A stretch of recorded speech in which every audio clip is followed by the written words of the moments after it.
ఆంధ్రప్రదేశ్లో ఎన్నికలు జరగబోతున్నాయి. మే 13న ఎన్నికలు అక్కడ జరగబోతున్నాయి. తెలంగాణ అసెంబ్లీ ఎన్నికల సమయంలో అందరికన్నా ముందుగా, అందరికన్నా వేగంగా, అందరికన్నా ఖచ్చితత్వంతో సమాచారం అందించే ప్రయత్నం చేసింది. ఏ పార్టీ ఎవరిని బరిలోకి దించుతోంది, ఎందుకు బరిలోకి దించుతోంది, ఎవరెవరి మధ్య అక్కడ పోటీ ఉంది, ఇవన్నీ కూడా అందరికన్నా ముందుగా, అందరికన్నా వేగంగా, అందరికన్నా ఖచ్చితత్వంతో సమాచారం అందించే ప్రయత్నం చేసింది. ఇప్పుడు ఆంధ్రప్రదేశ్ అసెంబ్లీ ఎన్నికలు కావచ్చు, పార్లమెంట్ ఎన్నికలు కావచ్చు, ముఖ్యంగా ఆంధ్రప్రదేశ్ ఎన్నికల నేపథ్యంలో అక్కడ ఏ పార్టీ ఎవరిని బరిలోకి దించుతోంది, అక్కడ ఈక్వేషన్స్ ఏంటి, ఎవరి వ్యూహాలేంటి, ఇవన్నీ కూడా విమందించే ప్రయత్నం చేస్తుంది. ముఖ్యంగా ఇప్పుడు మనం మాట్లాడుకోబోతున్నాం ఆంధ్రప్రదేశ్కి సంబంధించి ఇంపార్టెంట్ నియోజకవర్గం కింద మాట్లాడుకుంటున్న పరిస్థితి. అవును, పిఠాపురం అసెంబ్లీ నియోజకవర్గం గురించి ఈరోజు ఇప్పుడు మనం మాట్లాడుకోబోతున్నాం. ఇక్కడ ఎవరెవరు బరిలోకి దిగుతున్నారు చూద్దాం. ఇక్కడ జనసేన నుంచి బరిలోకి దిగుతున్నారు కొణిదెల పవన్ కళ్యాణ్, అలాగే వైసీపీ నుంచి బరిలోకి దిగుతున్నారు వంగా గీత. వీళ్ళిద్దరి మధ్య కూడా చాలా టఫ్ ఫైట్ ఉన్న పరిస్థితి. ఈ నేపథ్యంలో ఒకసారి వీళ్ళ ప్రొఫైల్స్ చూసే ప్రయత్నం చేద్దాం. ముందుగా జనసేనాని పవన్ కళ్యాణ్కి సంబంధించిన ప్రొఫైల్. జనసేన నుంచి కొణిదెల పవన్ కళ్యాణ్ బరిలోకి దిగుతున్నారు. జనసేన అధినేత, సినీ నటుడు, పవర్ స్టార్గా ఈయనకు ఫ్యాన్ ఫాలోయింగ్ కూడా ఉంది. అలాగే 2008లో ప్రజారాజ్యంలో కీలక పాత్ర పోషించారు. ముఖ్యంగా యూత్ వింగ్ అంటే యువరాజ్యానికి ఆయన అధ్యక్షుడు.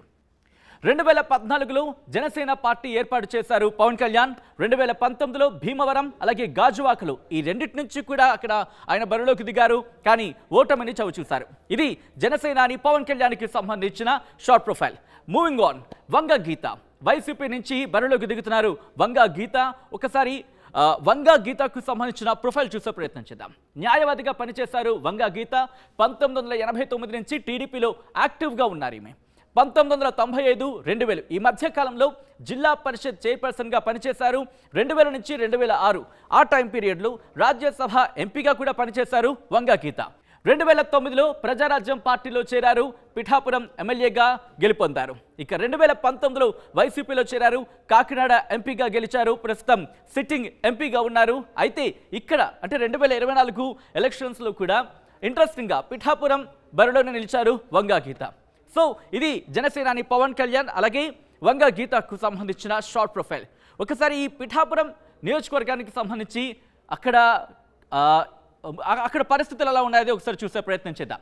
ఎస్, కాకినాడ పార్లమెంటు స్థానంలో భాగం పిఠాపురం నియోజకవర్గం.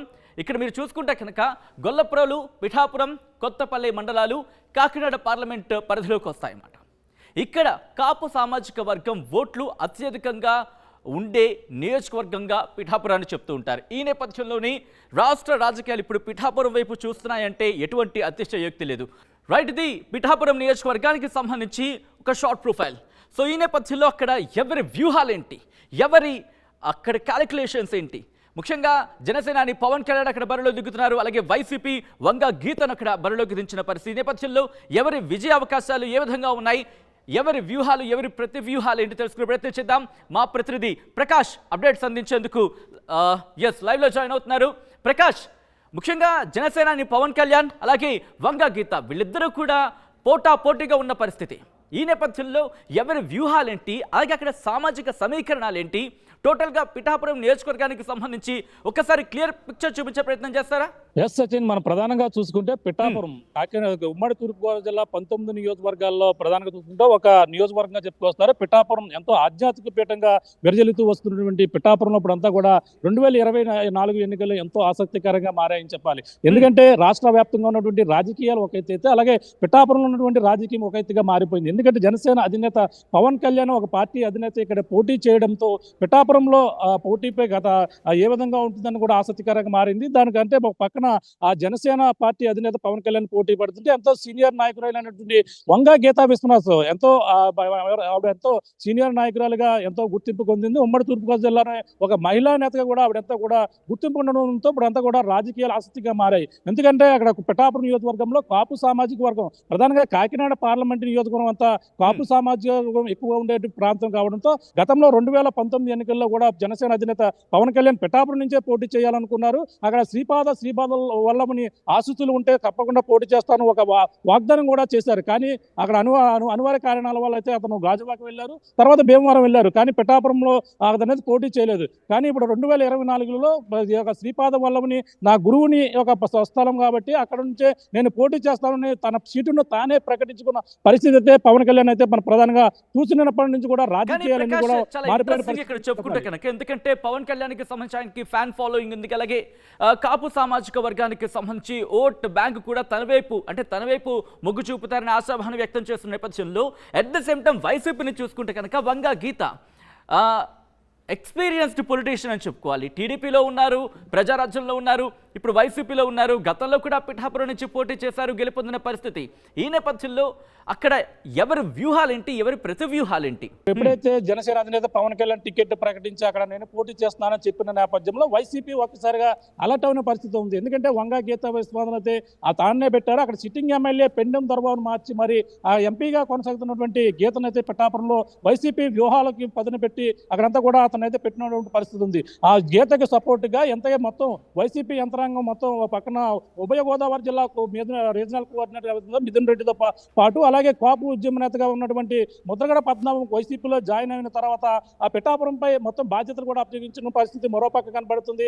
అలాగే మరో ఇద్దరు నేతలు అలాగే మా దాడిశెట్టి రాజుతో పాటు మొత్తం అందరూ కూడా పిఠాపురం పైనే ఫోకస్ పెట్టారు. పవన్ కళ్యాణ్ ఏ విధంగా అయినా సరే ఓడించాలనేది అక్కడ అంతగా చూడొచ్చు. మరో పక్కన పవన్ కళ్యాణ్ ఒకటే చెప్తున్నారు, అంత కాపు సామాజిక వర్గం ఎక్కువగా ఓటు ఉన్నప్పటికీ ఫ్యాన్ ఫాలోయింగ్ ఉంది. అక్కడ గతంలో ప్రజారాజ్యం కూడా ఓటు అక్కడ నెగ్గింది కాబట్టి ఇప్పుడు నేను అక్కడ గెలుపు తజ్జిమంటూ ప్రధానంగా చెప్తాను. ఎందుకంటే వైసీపీకి సంబంధించి మాట్లాడుకున్నప్పుడు పెండెం దొరబాబు అక్కడ కాస్త తనకు టికెట్ రాలేదని అసంతృప్తిని వ్యక్తం చేసిన పరిస్థితి మనం చూసాం. అట్ ద సేమ్ టైం జనసేనకు సంబంధించి కూడా నేరుగా జనసేన నుంచి కాకపోయినా తెలుగుదేశం పార్టీ, ఎందుకంటే అక్కడ పొత్తులో భాగంగా తెలుగుదేశం కూడా ఉంది, వర్మ తనకు టికెట్ దక్కలేదని అసంతృప్తిని వ్యక్తం చేసిన పరిస్థితి మనం చూసాం.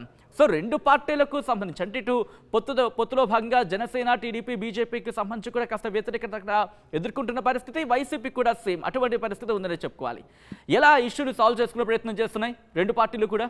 ఎస్, మనకి ప్రధానంగా చూసుకుంటే వైసీపీ నుంచి చూసుకుంటే సిట్టింగ్ ఎమ్మెల్యే పెండెం దొరబాబుకి అక్కడ సీట్ ఇవ్వకుండా గీతకి ఇవ్వడంతో కొంచెం అసంతృప్తి అయితే నెలకొంది. అక్కడంతా కేడర్ దొరబాబు కేడర్ అంతా కూడా ఎట్టి పరిస్థితుల్లోని గీతకు సహకరించేది లేదంటూ మొదట్లో అంతా కూడా వ్యతిరేకత అయితే ఏర్పడింది. కానీ ఇప్పుడు మెల్లగా దొరబాబుని అయితే బుజ్జగించిన నేపథ్యంలో తనకి అధికారం వచ్చిన తర్వాత మరొక ఎమ్మెల్సీ పదవి వేరే ఒకటి ఇస్తానడంతో ఇప్పుడు అంతా దొరబాబు కూడా శాంతించిన పరిస్థితి, శాంతించి గీతకి పనిచేస్తాం, గీత గెలుపుకి కృషి చేస్తారంటూ ఇటీవల తాడేపల్లి వెళ్ళడం, ఆ జగన్తో కలిసి మాట్లాడిన తర్వాత పూర్తిగా పరిణామాలు మారిపోయి గీతతో కలిసి ఇప్పుడంతా కూడా నియోజకవర్గంలో తిరుగుతూ ప్రచారం చేస్తున్నటువంటి పరిస్థితి మరోపక్క కనపడుతుంటే, అలాగే టీడీపీ నుంచి టికెట్ ఆశించి 20 సంవత్సరాల నుంచి టీడీపీ కొంచెపాటుగా ఉన్నటువంటి నా స్థానంలో అప్పుడు జనసేనకి ఉమ్మడి అభ్యర్థిగా ఉన్నటువంటి పవన్ కళ్యాణ్ ఇవ్వడంతో మొదటైతే అసంతృప్తి అయితే ఎస్పీఎస్ఎన్ వర్మ అయితే ఎంతో వ్యతిరేకత ఏర్పరిచారు. తన కేడర్ కూడా దాదాపు ఇండిపెండెంట్ కి వెళ్ళే అంత స్థాయికి వరకు కూడా వెళ్ళి ఎట్టి పరిస్థితుల్లో ఇక్కడ టీడీపీకి ఇవ్వాలంటూ కేడర్ అంతా కూడా ఆయన అయితే బలపరిచి ఇండిపెండెంట్ గా గెలిపిస్తాం. గతంలో 2014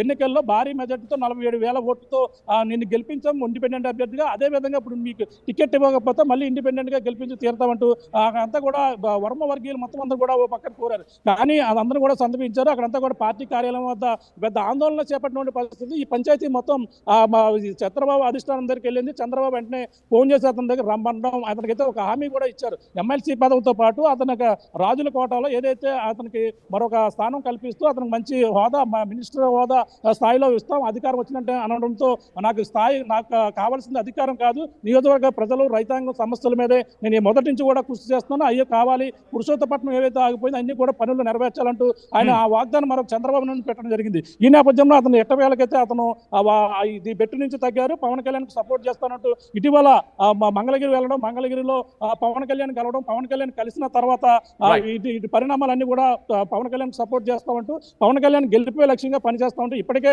వర్మ పవన్ కళ్యాణ్ మరో పక్కన ఇంకా ప్రచారంలోకి రాకముందే వర్మ తన కుటుంబ సభ్యులు అందరూ కలిపి పిఠాపురం నియోజకవర్గంలో మొత్తం కేడర్తో విస్తృత సమావేశాలు నిర్వహించడం, అలాగే పవన్ కళ్యాణ్ భారీ మెజార్టీతో గెలిపించాలని ఇప్పటికే కోరుతున్న పరిస్థితి మరో పక్కన ఉంది. మరొక 2 రోజుల్లో పవన్ కళ్యాణ్ కూడా పిఠాపురం రాబోతారు. పిఠాపురంలో 31వ తేదీలో ఆ ప్రచారాన్ని అయితే ప్రారంభించడానికి అన్ని ఏర్పాట్లు కూడా చేస్తున్నారు. Right Prakash, thanks for update. So మొత్తంగా అయితే మాత్రం చాలా ఇంట్రెస్టింగ్ పోటీ అనేది చెప్పుకోవాలి. ఎందుకంటే ఇటు వైసీపీ నుంచి వంగా గీత కూడా సీనియర్ పొలిటీషియన్, ముఖ్యంగా ప్రజారాజ్యం పార్టీలో కూడా పిఠాపురం నుంచే గెలిచిన పరిస్థితి మనం చూసాం. ప్రస్తుతం కాకినాడ నుంచి, అంటే తూర్పుగోదావరి జిల్లా, ముఖ్యంగా కాకినాడ పార్లమెంట్ పరిధిలోకి వస్తుంది పిఠాపురం కూడా.